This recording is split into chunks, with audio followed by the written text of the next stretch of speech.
Assalamualaikum warahmatullahi wabarakatuh. Sampurasun. Wilujeng enjing barudak sadayana. Kumaha daramang? Barudak, alhamdulillah dinten ieu urang patepang deui sareng Bu Nunu di pangajaran basa Sunda. Barudak, sateuacan ngawitan pangajaran dinten ieu, hayu urang sasarengan maca doa. Bismillahirrahmanirrahim.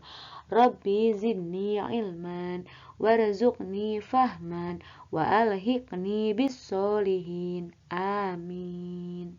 Kumaha barudak tos siap sadayana? Hayu urang kawitan pangajaran dinten ieu sing sumanget. Barudak ayeuna urang macakeun hadis of the day. Makan dan minumlah dan janganlah berlebih-lebihan. Sesungguhnya Allah tidak menyukai orang-orang yang berlebih-lebihan. Quran Surat Al-A'raf ayat 31. Tujuan pangajaran dinten ieu nyaeta siswa tiasa ngaregepkeun teras nembangkeun pupuh balak-bak kalawan bener. Tah barudak ayeuna urang nembangkeun pupuh balak-bak. Kupingkeun nya barudak sadayana diregepkeun oge. Poe ieu ranu teu indit sakola hareeng. Kamarina di sakola rea jajan dahar es.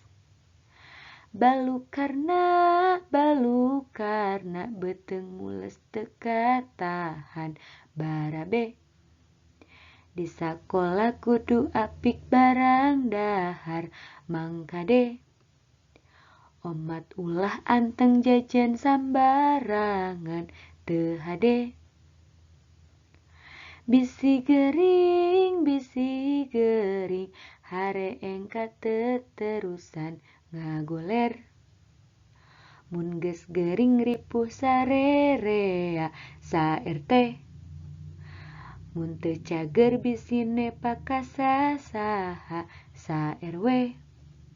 Mun geus kitu